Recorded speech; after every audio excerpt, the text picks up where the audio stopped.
Hello and welcome to another comedian's interview for my blog and podcast, A Rich Comic Life. My name is Richard Gill and my blog describes my experiences of watching over 1,500 comedians over the last 50 years. I'm delighted to welcome my guest today. It's Jonathan Kiernan. Yay! Hello, my friend. Hello, Rich. That's a big intro. How are you? You all right? Enthusiastic. I'm good, yeah. How are you doing? Well, if you see me at many a comedy night, I am extremely enthusiastic and I should ensure my laugh, my friend, and my clap. I have heard it. It was Yeah, you can't miss it.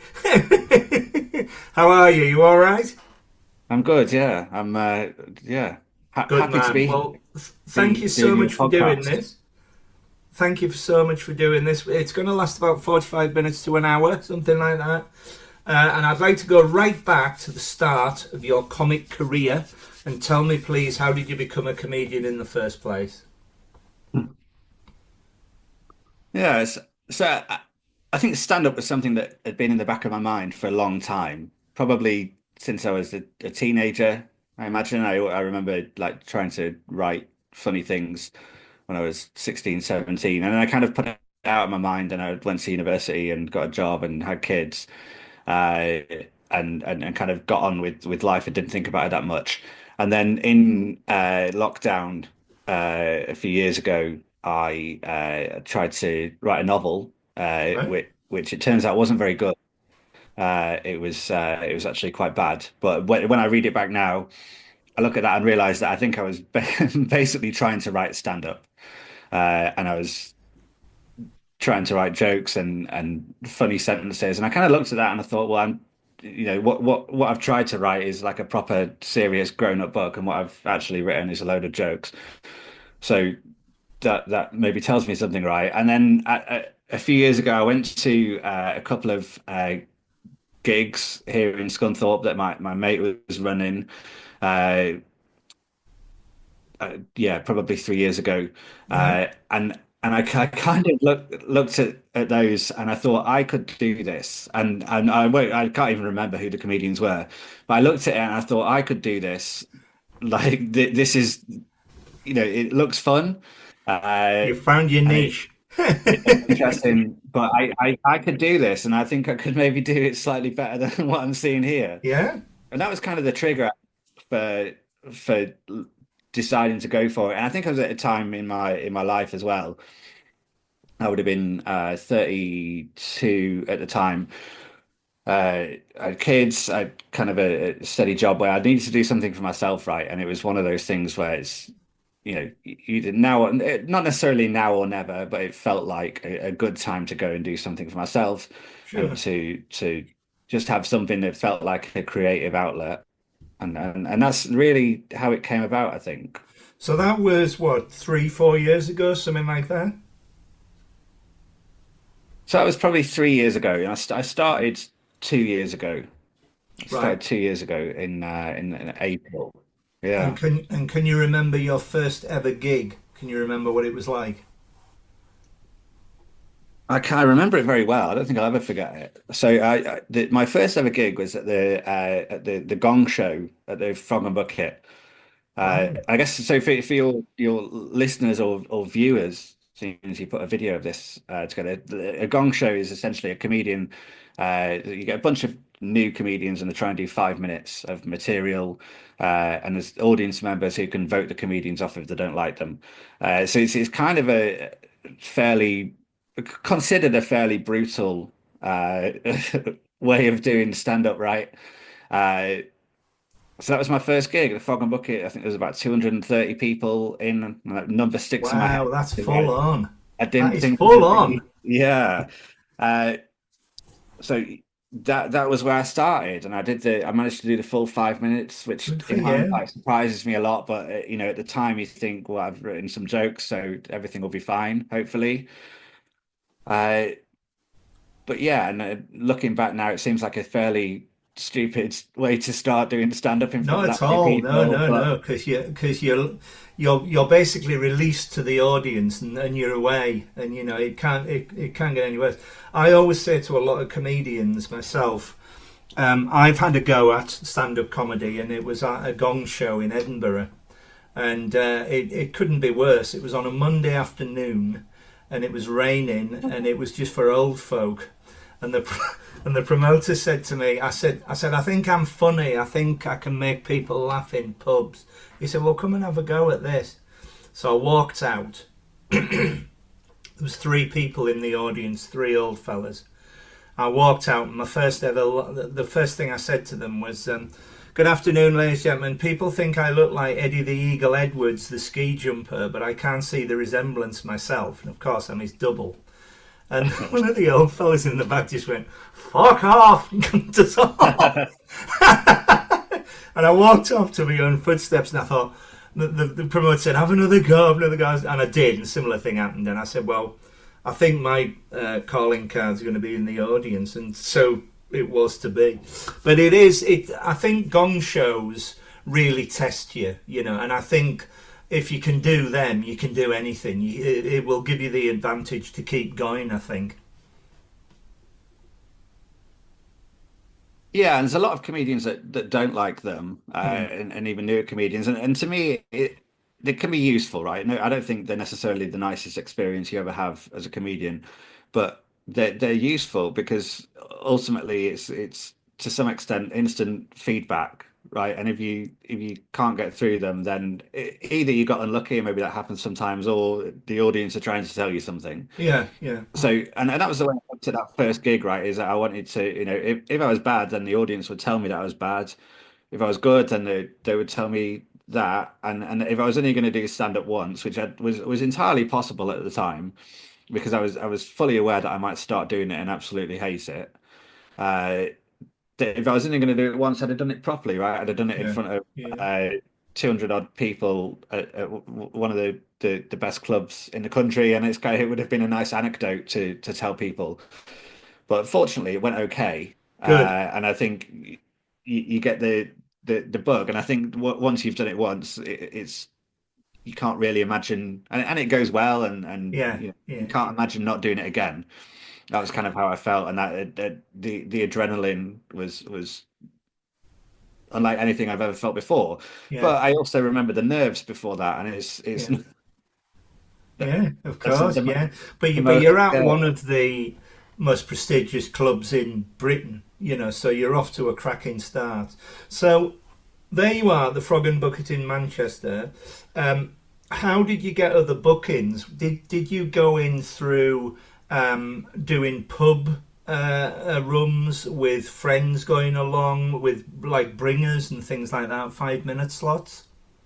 Yeah, so I think I don't gig that much outside of the north of England, Right, and the bringer thing is not so much of a thing here. So right. you can get on without bringing the audience with you. And I think, whenever I talk to comedians from London, they can't believe that there's this promised land where you're allowed to just go and do comedy without having brought the audience with you. Well, But I'm yeah, normally the bringer.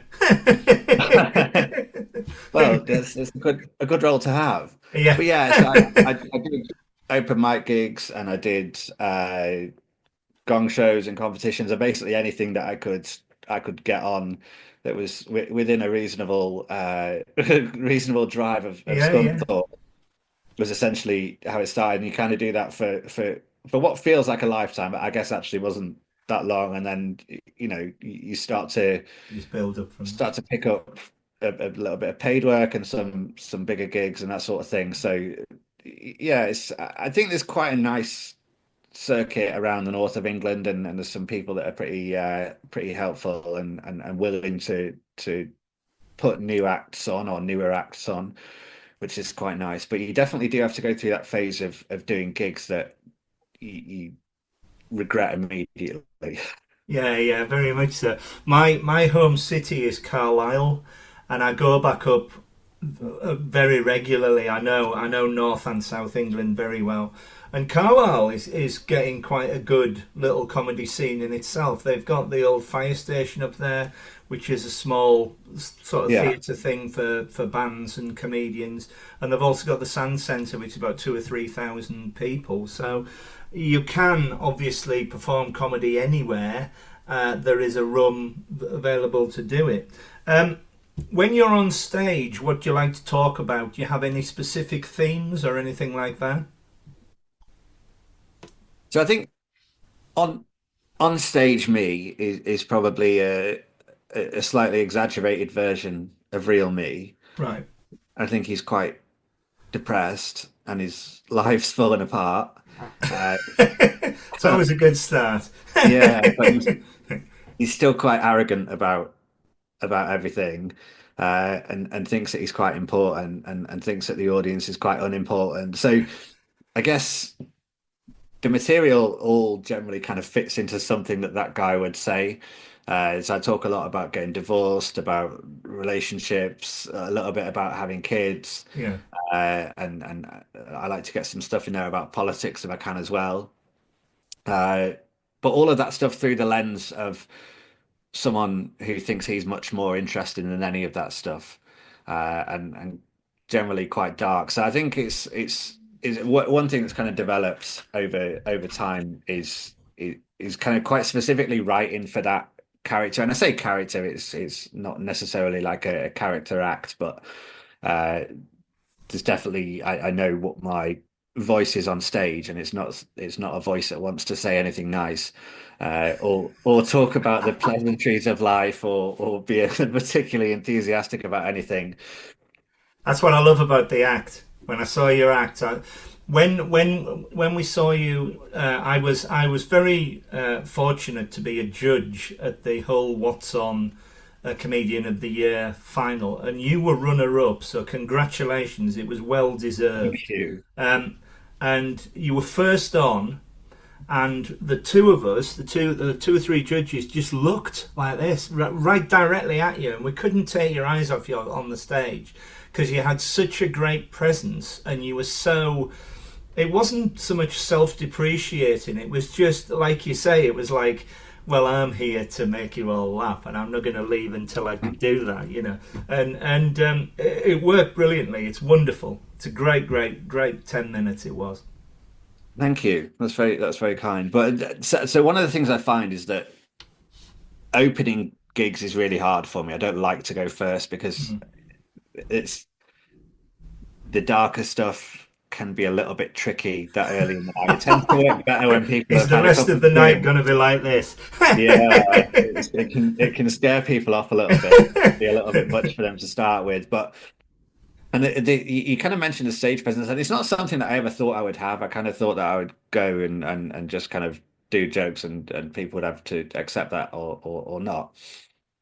But I think it's something that's quite natural, and it's not. I don't think it even is. It's not. There's no technique involved in it. It's just talking in this tone of voice, Yeah, uh, not smiling, and seeming quite arrogant and not moving at all. I think somehow draws attention.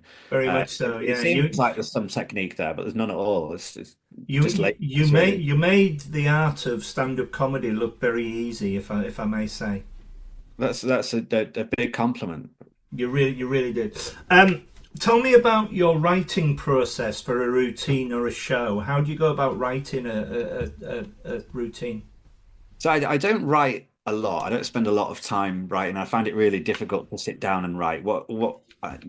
A bit of material for me will normally come out of an idea that I have when I'm kind of wandering around, or something that someone says to me, or I'll kind of see something happening, and I think that's kind of funny, and then it's a case of trying to figure out how that works as a piece of stand up, right?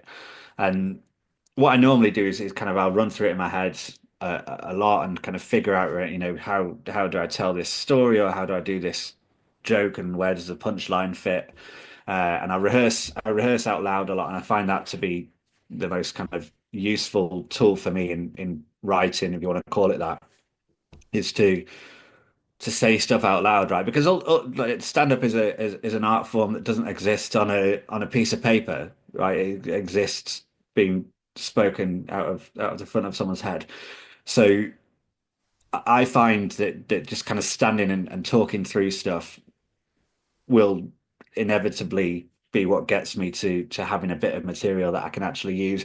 And then part of that as well, I think, is that like what most stand-ups would like to be able to do is to give an audience that sense of having a conversation with someone who's funny, right? And you know that when you have a conversation with your friends, uh, people will say funny things. And Yeah. that is often much funnier than any stand-up you'll ever see because it is kind of natural. So trying to give the material that natural sound, I think is really important, and making the words sound right, which sounds like it should be a fairly straightforward thing, but it's not. I think that's where a lot of the work comes into writing. And for me, I think the way I do my material, right, is that all of the words kind of need to be in the right place, and I try to get rid of all the wastage, and the I do ad lib more than I should, but I try to get rid of all those little kind of words or Yeah, yeah, yeah. sides that are not really important for the material. But one thing I do find when I'm writing is I quite quickly end up trying to play around with like the structure and the form of stand up. So I'll write something and I'll be like, okay, this is a nice joke. I like this, but how can I make it unusual? How can I make it take 3 minutes for no reason? Or how can I twist the way this works? So that's something that I find quite fun. I find it quite interesting.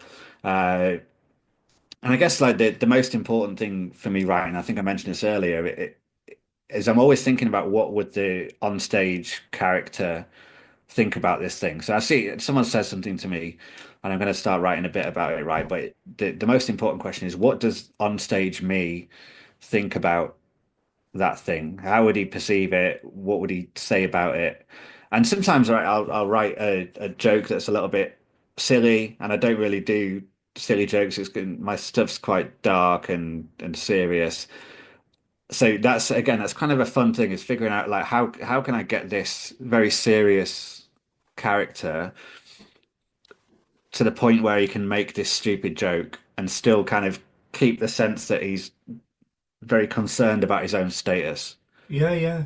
Well, you've hit the nail on the head because you're looking for naturalness, which is what you do. It's like Mm.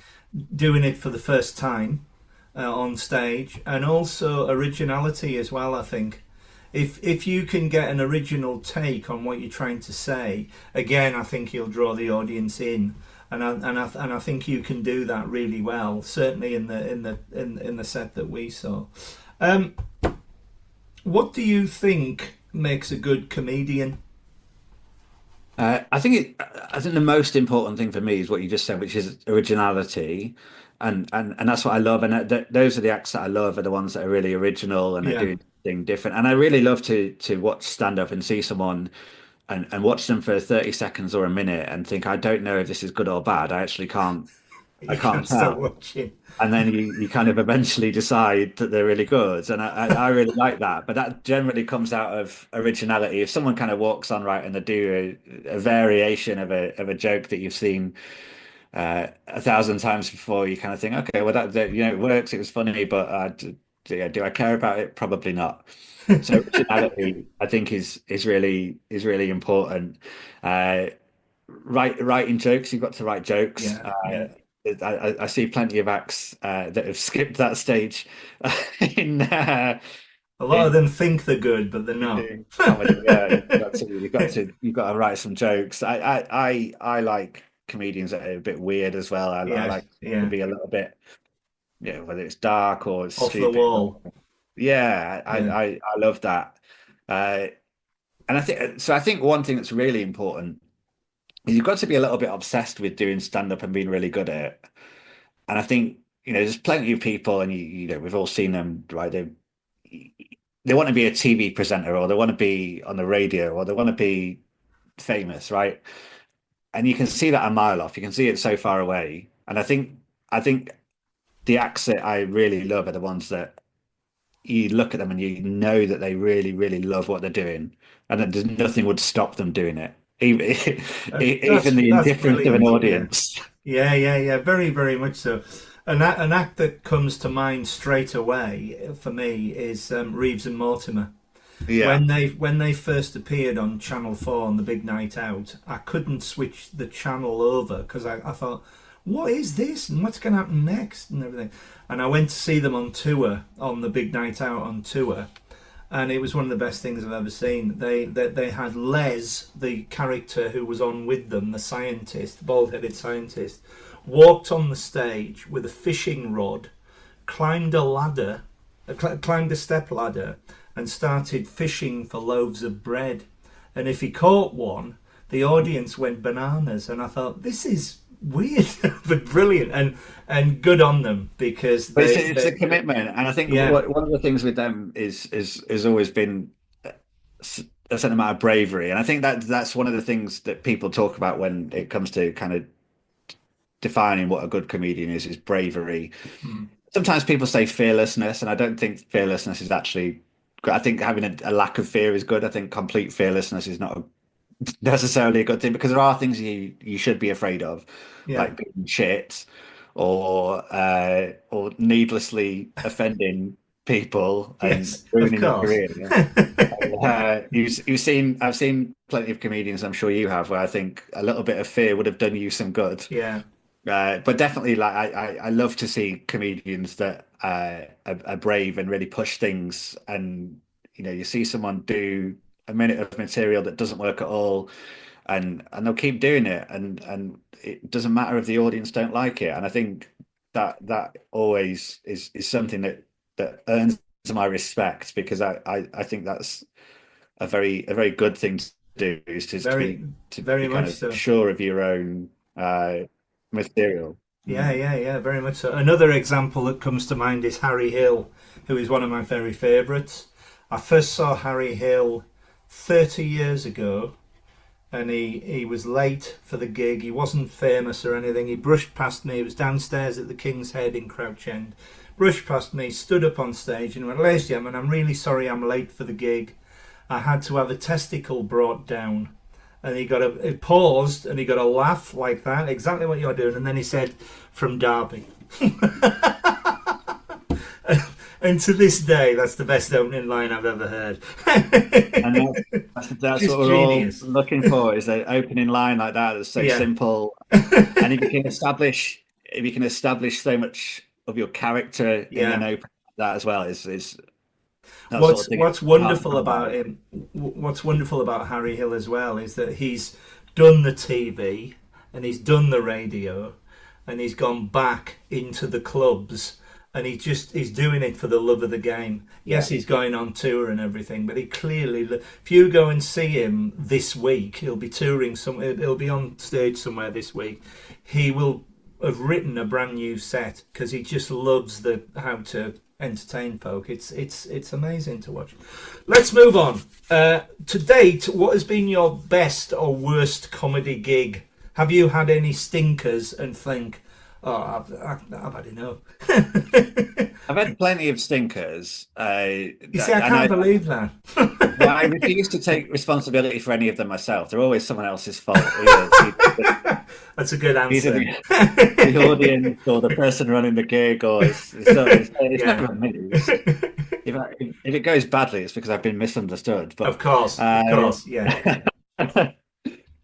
so the one that really sticks in my mind is another Gong Show, and it was in the worst. It was in a place called Cudworth, which is on the outskirts of Barnsley, Right. uh, and it was a little bar, and there was about 8 people in the audience. None of them were there to see the comedy. They were there to have their normal night out in this bar in the outskirts of Barnsley, and someone was trying to run a Gong Show while they were trying to enjoy the night, and it just wasn't good.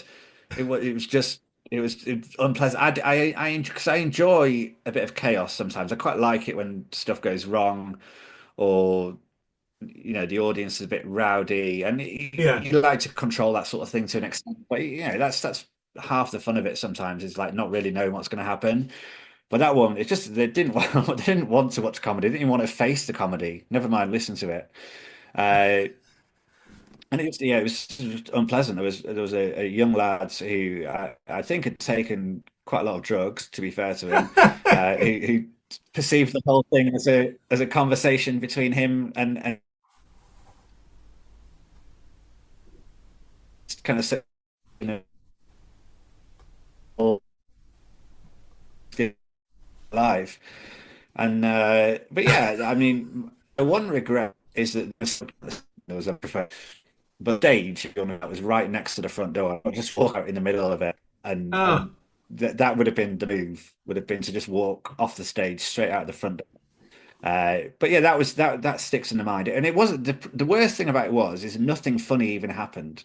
Normally, you kind of think, right, this is going to be a really bad gig. We're going to get through it, but something funny will happen. It'll be a good anecdote. And if I have to come on a podcast and talk about my worst ever gig, well, there'll you be a good just anecdote. have. And it's not even that. It's just bad. It was bad. I talked about it, but you want a dog to run in or like someone's trousers to fall down or something. And it was just nothing happened. It was just horrible. Everyone just hated it. Can But you can you live you and you learn. can you counterbalance that with your best gig ever? My best gig ever. I did a really, really nice gig at Morley Rugby Club in Right. Leeds. And there was no, I can't tell you why it was one of those where everything just kind of worked out, and it was really, really nice. And there was about 60 people, Yeah. quite a small audience, but all really up for it. And it was a Friday night, and they'd had a good drink, and it kind of looked like one of those that could have gone either way. There was, it's a rugby club.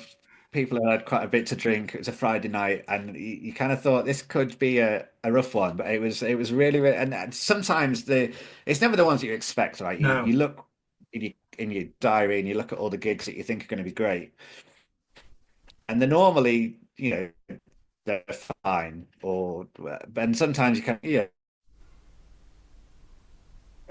and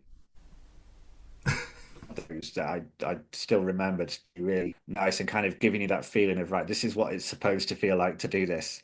And yeah, they'd laugh at everything, and they laugh at things they're not even supposed to laugh at, which is always fun because then I can criticize them for laughing in the wrong places, and that's one of my favorite tricks. That I was that was always a really nice one. Yeah, great. I always say I believe that it's all experience. So if you have a bad gig, it's all experience, and you move on. I think you have to have bad gigs to be a better comedian. Would you agree? I think so. I think there's probably been uh, two or three gigs that I've done where I got home and thought that was that was just pointless. There was no benefit to that whatsoever. And it's not so, and that's not the ones. So the ones where an audience is really rowdy Yeah, or there's a lot of talking or shouting, you can learn something from those because you can learn how to deal with that. But sometimes, in the early days when you drive an hour or you drive an hour and a half and there's three people there in the audience, some of those it's very difficult to identify what the lesson you're supposed to take away from those gigs yeah, is. yeah. And We maybe were there is we one were there. at um, we were at Edinburgh once, and there was myself and my mate, and we went into this gig, and there was us two, and there was a bloke sitting at the front, and the comedian walked on, and he went, "Hello, everybody," and then he went, "Oh, there's only three of you here. Let me buy you a beer and thank you all very much for coming along." And the bloke in the front row went, "No, I've paid my £6. I want the hour," and he had to do it. And of course, the show must go on. That's the adage, isn't it? You mentioned before about nerves. Do you get nervous before you go on, and if so, how do you cope with any nerves? Not so bad now. I No. remember that first gig. at the Frog and Bucket and sitting there in the little there's this kind of balcony area at the Frog and Bucket, and that's where you have to go and sit on a Monday night. They don't let you in the green room like a real comedian. Oh. You sit on display at the side of the audience. And I remember sitting there and watching them get progressively fuller and progressively closer to the start time, and just thinking, I don't have to do this. I could go and walk out the front door, and and nobody can stop me. And maybe I should do Wow. that. And it was tempting, but I didn't. But so in the early days, I think it was a bit difficult. Now there's always a, some nerves, and I think that's probably quite a good thing. And I think there's been times uh, recently where I think I'm probably not nervous enough because I think getting that little bit of adrenaline and that I think it makes you a bit quicker sometimes. And I Yeah. think it just gives a little bit of something to the performance. I don't even know what it is, but I think it helps the performance if you got a little bit of adrenaline going. So there are times I still get nervous now. So that competition in Hull that you mentioned, for example, if it's kind of a competition or if it's a gig with a promoter that I want to do more work with or an act that I really like, then there'll be a bit of nerves sometimes because you want to do well. But generally speaking, I'm able to kind of control them pretty good. Normally, there's a bit of pacing around, a bit of kind of running through my material in my head, and then one pint of beer, and that generally does the trick. Good And man. the best cure for nerves is getting the best cure for nerves is getting the first laugh. As soon as you've got that first laugh and you can settle, the nerves tend to disappear when you know that you're sitting in front of you're standing in front of an audience that one speaks English and two has a sense of humor. Once you've got that far, You're away. the nerves are gone. Good man. Let's move on. I'm very fortunate enough to be able to go to the Edinburgh Fringe every year. It's my holiday. I've been going since 2005. I've missed two because of the pandemic, and I've branched out more into more fringes and festivals, notably Hull and Leicester's coming up. We're recording this at the beginning of 2025. Leicester's coming up in February.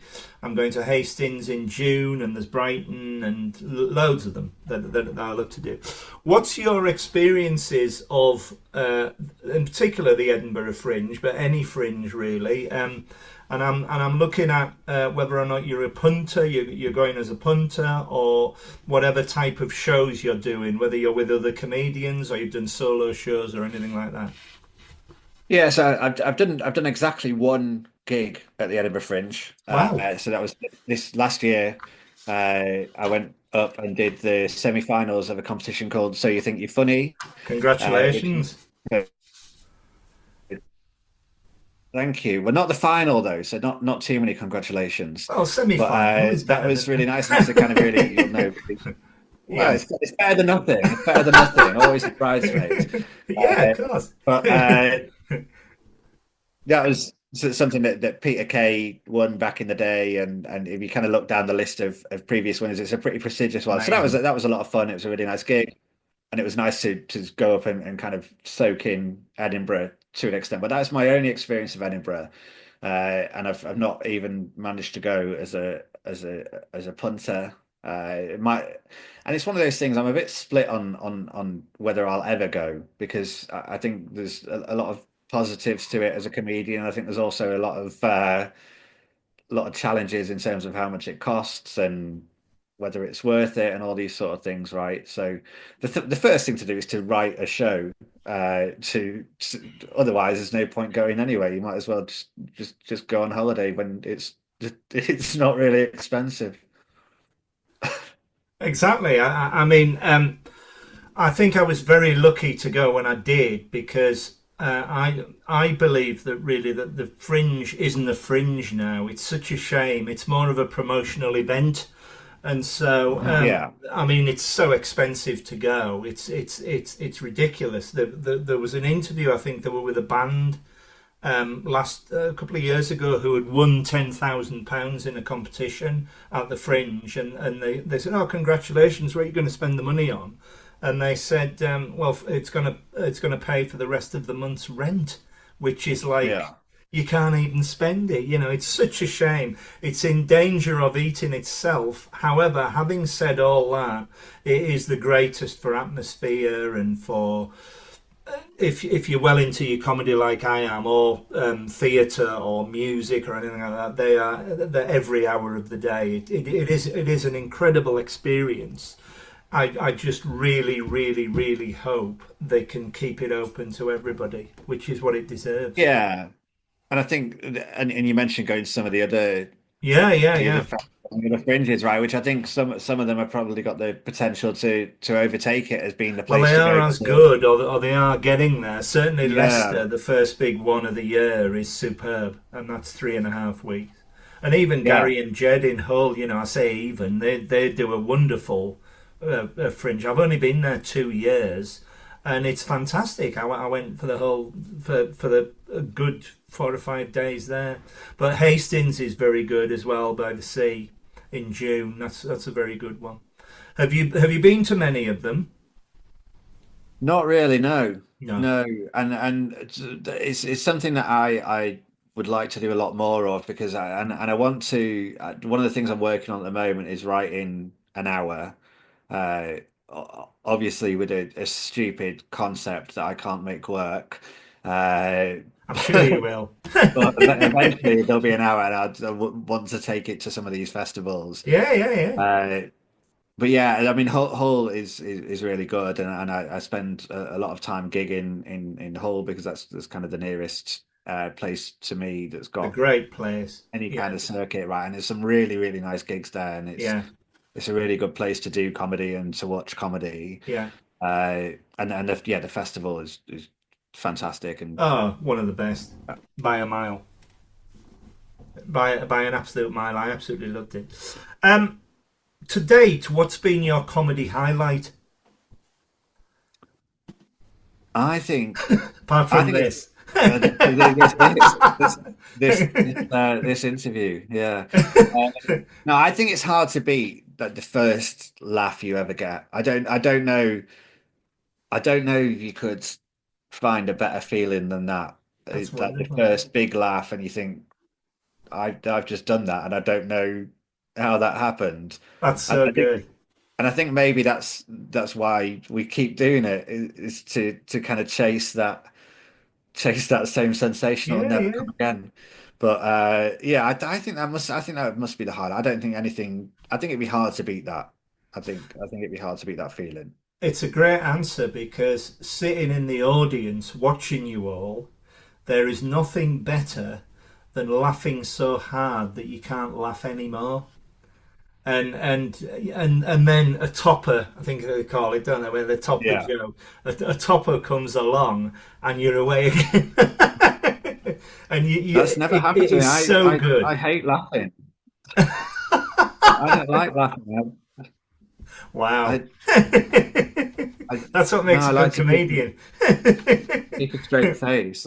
You watched me for 10 minutes. You never saw me smile, did you?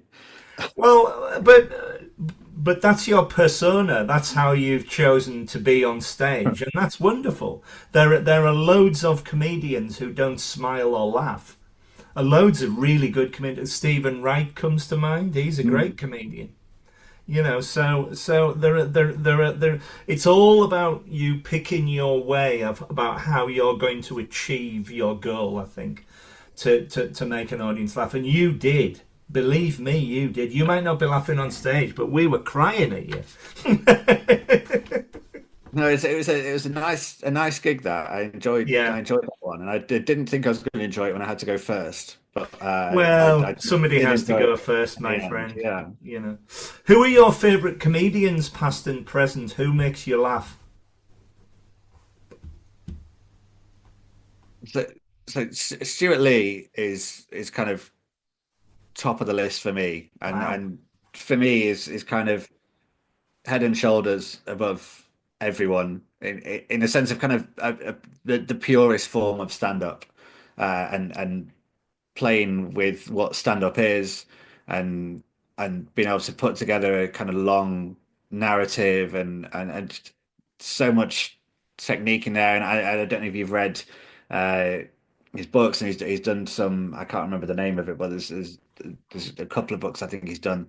Uh, there's essentially a transcript of some of his shows where he's Yeah, got notes that explains what he's trying to do, and there's just so much so much work in there, and so much thinking, and so much writing, and also he's very, very funny, which is good shout. good. Yeah, He's a great comedian. I've seen him many times.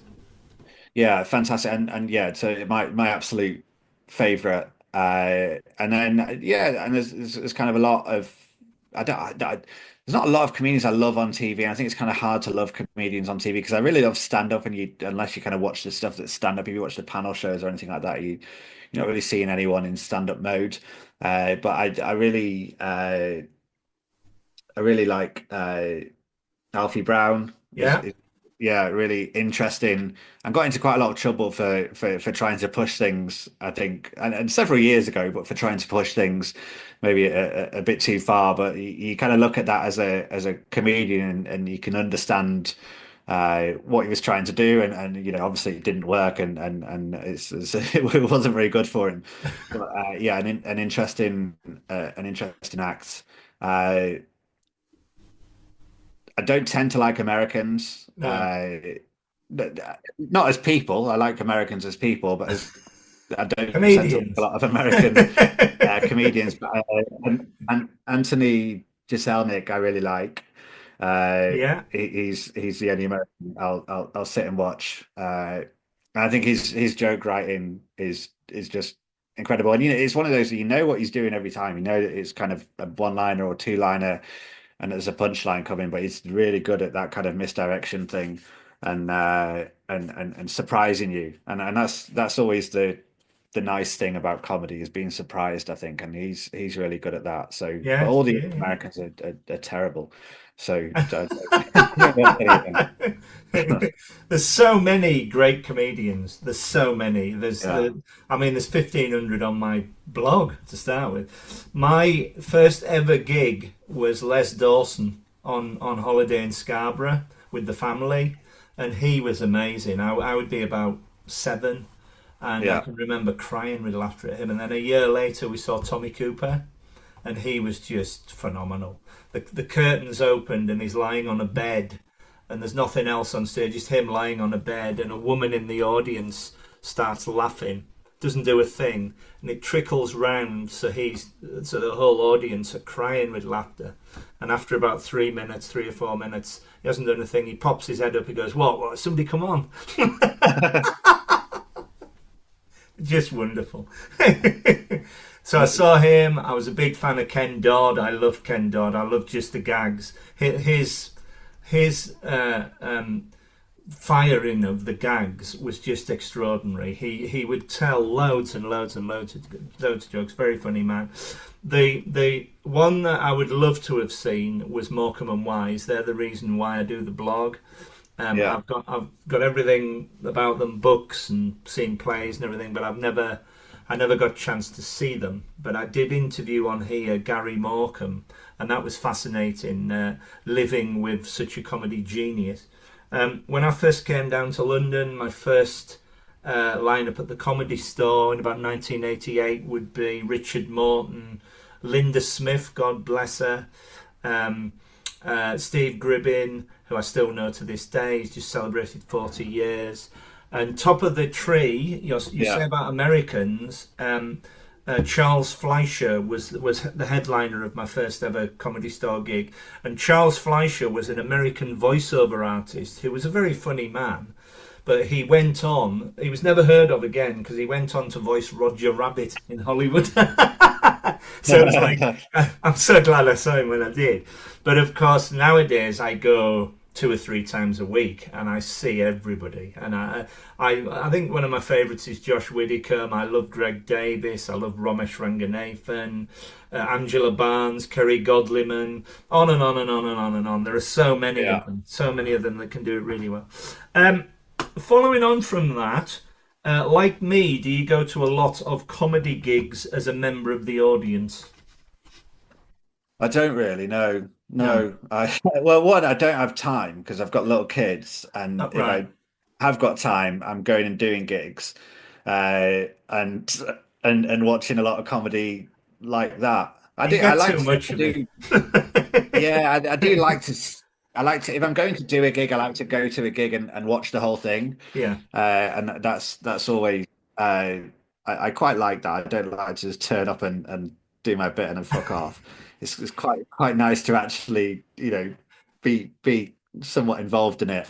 But yeah, it's a difficult thing watching comedy when you're also trying to write comedy Yeah. and perform comedy because you can end up sitting there in kind of analytical mode, and you start sometimes you start to see what's coming a bit more than you would like to, and you think I don't really need to listen to this next 2 minutes of material because I can tell already what the ending is going to be.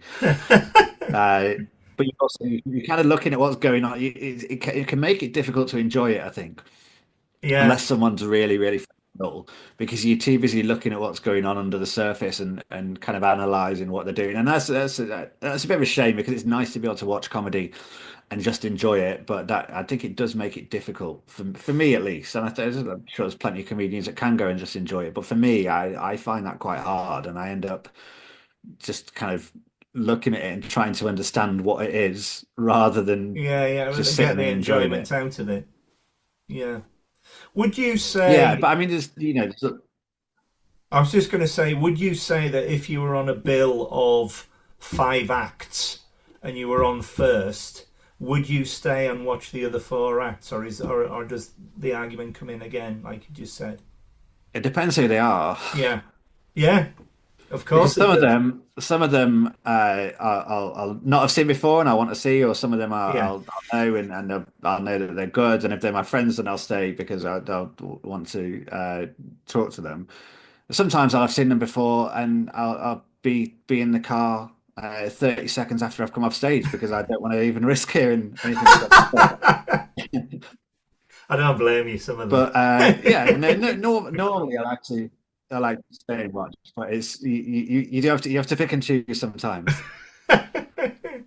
Well, listen, my friend, I could talk to you all night. I've so much enjoyed our chat. It's been so good. Um, Before we go, have you got anything else you'd like to say? Where can people find you on social media? Have you got any gigs coming up, or any writing, or any podcasts, or anything like that? People ideally can't find me on social media. They can. I've got social media, but I try to keep it hidden. But I'll tell them what it is. It's Jonathan Kiernan underscore comedy on Instagram. Right. But I only let people follow me. You have to actually request to follow me. I I'm had not very to. good at self-promotion. You can tell. Yeah, Yeah, that's yeah. fine. That's But fine. people can chance their arm and try and follow me on there if they want to. I don't know if I'll let them, but they can try. I only I use don't. social media for this. I mean, it's like it's very good to promote this, but that's the only reason why. What about any writing or anything like that, or any podcasts like this? I don't do a lot of podcasts either, but I am writing. I'm trying to write this hour, and Hmm. at some point in the next 1 to 10 years, I'll have written this hour, and it'll either be really good or horrible. But so people should look out for that at some undefined point in the future that I might do an hour's show that might or might not be good. Uh, so you heard it here first. Well, when you write this show, I'm going to be first in line to see the show because I think you're a massive talent. I really do. You're a very funny man. And I want to thank you very much for your time tonight. Thank you so much and all the best to you. Brilliant. Thank you very much.